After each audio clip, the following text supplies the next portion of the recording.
you ever had that feeling? Like you're sort of constrained or held back somehow, searching for, I don't know, real freedom or happiness, even when things on the surface seem okay. It's such a common human feeling, isn't it?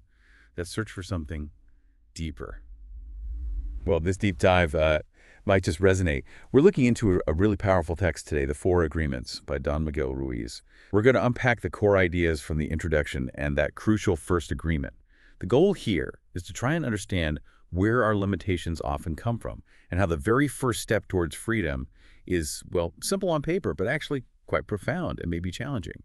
We're using excerpts you've provided. Yeah, and it's helpful to know a bit about the author, Don Miguel Ruiz, and the tradition he draws from the Toltec wisdom. It's described not really as a religion, but more as a way of life. It comes from these ancient Mexican women and men of knowledge. Think of them as spiritual thinkers, artists of living, focused on knowledge and practice. They apparently came together in a place called Teotihuacan. Teotihuacan, right? Where man becomes God, according to the text. Exactly. And this knowledge, it was kept sort of under wraps for centuries, passed down through these lineages called niguals. But ancient prophecies apparently spoke of its return, and Ruiz presents this work as part of that. Okay, so let's get into this central concept right from the start. The dream of the planet. What exactly is that? It sounds huge. It is huge. The way the book describes it, it's the collective dream of humanity. It's basically everything society is built on, all the rules, beliefs, laws, religions, cultures, governments, the whole structure of reality that we're just born into. It's the outside dream. The reality we accept because, Right. well, because everyone else seems to. Yeah. And how do we as individuals get pulled into that? The book uses a really striking term, domestication. Domestication, yes, it's a powerful way to put it. From the moment you're born, the text says your attention gets hooked. And attention here is seen as this incredible human capacity to focus, to perceive, to hold things in our awareness. And the adults around us, parents, school, religion, media, later on they use that attention. They teach us how society dreams, they show us what to believe, what's good, what's bad, right, wrong, beautiful, ugly, all of it. It's done through repetition, reward, punishment. So we learn the code, the language, and through that we agree to millions of things without really choosing them, even our own name. Exactly. We agree to so much before we even have the capacity to question it. We essentially download the operating system of the collective dream. And our agreement, our belief, which the book links to faith, is what makes it stick. It really does sound like a form of programming. And that role of attention seems absolutely critical to how we store the information, how we make it ours, through that agreement. Absolutely. And the main tool for this programming, punishment and reward. It's quite straightforward, really. You get rewarded with smiles, praise, attention when you follow the rules, when you do what others expect. You act like a good boy or a good girl. And you get punished maybe with disapproval, withdrawal of affection, sometimes physically when you don't conform. Which naturally builds up a fear of punishment. A huge fear of punishment. And alongside that, a real need for the reward, for that external validation, for attention. We learn to perform for others. And this is where it starts to, impact our authentic selves. We start pretending. We learn to wear masks to hide the parts of ourselves that might lead to rejection. Just to please others and feel safe. Precisely. And that fear of rejection, it becomes this underlying fear of not being good enough. We end up becoming sort of a copy of Mama's beliefs, Papa's beliefs, society's beliefs. And that doesn't just stop when we grow up, right? The book mentions auto-domestication. We basically take over the job. We do. We internalize the whole system. We become our own domesticator. The text introduces these concepts of the internal judge and the victim. The judge and the victim. Tell us about those. Okay, so the judge is that part of our mind that constantly measures everything we do, think, and feel against this internal rule book, what the text calls the Book of Law. And the Book of Law is? That's your personal belief system. It holds all those rules and agreements you internalized during your domestication. Everything you believe about right and wrong, good and bad, perfection. Got it. And the victim? The victim is the part that feels the force of the judge's rulings. It carries the blame, the guilt, the shame. It's the voice that says, poor me, or I'm not good enough. I always fail. It's this constant internal battle, this self-judgment, and it's all based on a belief system, a book of law that we never actually chose for ourselves. Wow. Okay, this is where it gets really potent. The book argues that this internal conflict, this judge-victim dynamic, constantly reopens our emotional wounds. It creates what it calls emotional poison. Mm-hmm. But if these beliefs cause so much pain, why is it so incredibly hard to challenge them, even if part of us suspects they're not true or not helpful? That's the paradox, isn't it? Because even the painful beliefs feel safe. They're familiar. They form the structure of our perceived reality. Challenging them feels like questioning reality itself. It takes enormous courage because stepping outside that book of law instantly triggers all those programmed responses, the guilt, the blame, the shame.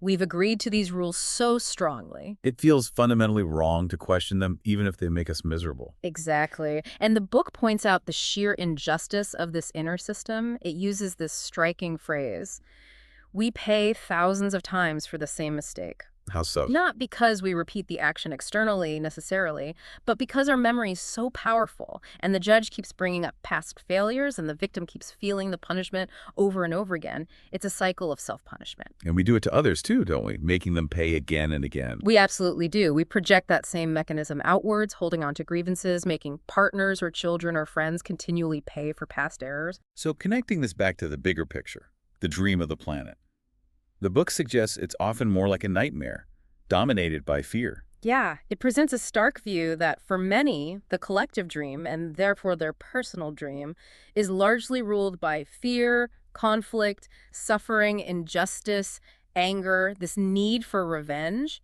Hell, in this framework, isn't some fiery afterlife place. It's a state of mind. It's the suffering we create and endure right here, right now, because of these fear-based agreements. And what prevents us from seeing this clearly? From seeing our true nature beneath it all? The book calls it the mitote. The mitote, yes. It's like a fog or a thick smoke in the mind. Think of a chaotic marketplace with thousands of voices shouting different things, contradicting each other. That's the mitote. It's all our conflicting beliefs, interpretations, judgments, the constant mental chatter. It obscures the truth of who we are. The book suggests our essence is pure love, pure light, but we can't see it through the mitote. We're blinded by the noise, by the illusion. Pretty much. And this leads to what the text identifies as our deepest fear. It's not actually death. What is it then? It's the fear of being truly alive. The fear of expressing who we really are authentically. Because we're terrified of not being accepted, not being good enough, based on that early domestication. So we create this image of perfection we think we should be. An impossible image, usually dictated by the outside dream. Inevitably fail to meet it and then reject ourselves for failing. Exactly. It's why we wear social masks, hiding what we perceive as flaws, trying to be acceptable. It sounds exhausting, like this whole system just drains our personal power, our life energy. But the book does offer a way out, doesn't it? It does. It proposes that we can change the dream. It introduces 4 new agreements, powerful agreements we can make with ourselves to consciously break those old fear-based limiting ones. And the idea is every time you manage to break one of those old agreements, the energy you are using to uphold it comes back to you. You reclaim your personal power. Okay, so let's move into the first of these new agreements. The book calls it the most important one and also the most difficult to master. That's right. The first agreement is be impeccable with your word. Impeccable with your word. What does that mean exactly? The power of the word seems central here. Oh, absolutely Yeah. central. The word is presented as pure power, pure magic even. It's the tool we use to create everything. Our thoughts, our feelings, our dreams, our reality, our very identity, it all comes through the word. It's a creative force. A fundamental creative force, but like any powerful tool, it can be used in different ways. The book talks about it like a sword with 2 edges. Used impeccably, it's like white magic creating beauty, love, connection, a personal heaven. Used against ourselves or others, it becomes black magic, creating fear, suffering, separation, hell. Can you give an example from the text of that black magic aspect? Well, it points to extreme examples, like how dictators have used words to incite hatred and violence on a mass scale, but it brings it right down to everyday life, too. Think of your mind as fertile ground. Words are like seeds, and the text emphasizes that our minds are particularly fertile ground for seeds of fear. So someone makes a perilous comment, maybe an opinion, you sing terribly, or you're not smart enough for that. If you give that word your attention, if you agree with it, it plants a seed. That agreement acts like a spell, the book says, or like a computer virus getting into your mental software. It can lodge there, create a limiting belief, a negative agreement about yourself, and cause suffering for years, maybe a lifetime. Wow. Yeah. That's quite a perspective on casual remarks. So let's break down impeccable. The book defines it as without sin, but then it redefines sin itself. Yes, and this redefinition is crucial. Sin, in this context, isn't about breaking some external moral code. Sin is defined as anything you do that goes against yourself. Against yourself. So being impeccable means, Yeah. It means not going against yourself. It means using your word in alignment with truth and, importantly, with love for yourself. It involves taking responsibility for your actions, yes, but without judging or blaming yourself. Self-rejection, using your word to diminish yourself, is considered the biggest sin because it's the ultimate act of going against yourself. Impeccability, using your word for self-love and truth, leads towards life and freedom. Self-rejection leads towards, well, a kind of inner death, suffering. so based on that definition, when we use our words negatively towards others, like with anger, blame, or especially gossip, we're actually using our word against ourselves. That's exactly the implication, because doing so pollutes your own mind, your own emotional state. It damages your relationships, which are part of your personal dream, your reality. It creates negativity within you.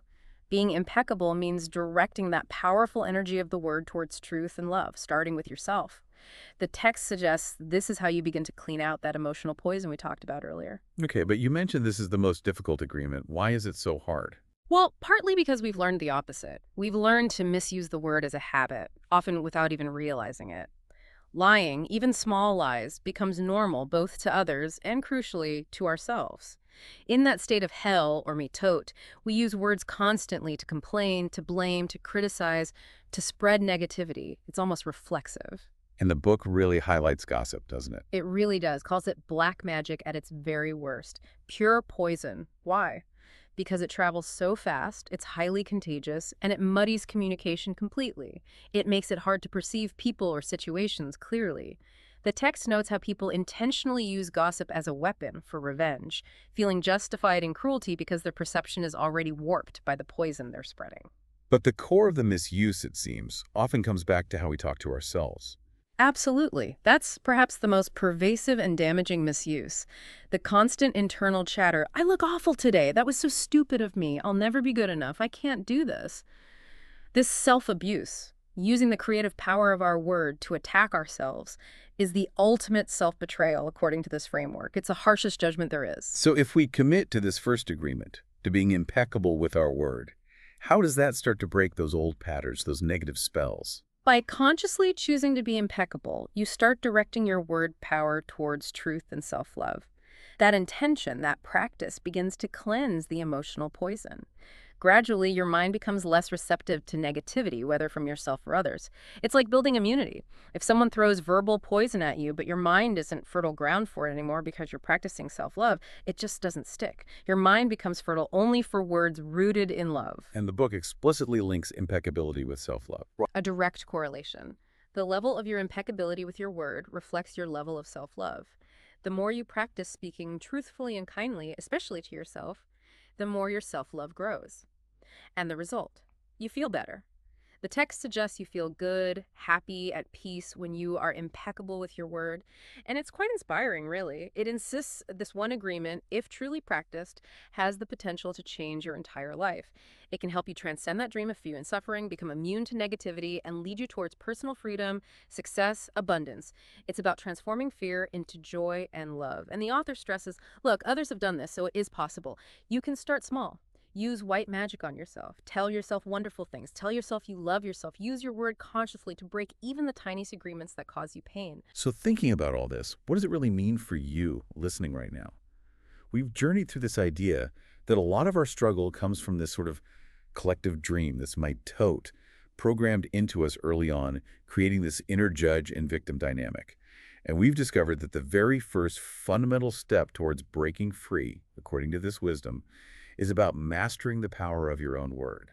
Right. That first agreement, be impeccable with your word. It really pushes us to think beyond just politeness or external speech. It's deeply about that inner conversation, isn't it? How you talk to yourself, about yourself. The text presents it as the absolute foundation. The other agreements build on this one. Mastering this helps you dismantle those old limiting beliefs that sap your energy and keep you stuck. Here's a really striking thought from the book to maybe sit with. The human is the only animal on Earth that pays 1,000 times for the same mistake. Mm. Just consider that for a moment. How often does your own inner talk force you to relive past errors, re-feel old shame or regret, essentially making yourself suffer again and again with your own words. Maybe just take a moment this week to observe. Not to judge, just notice.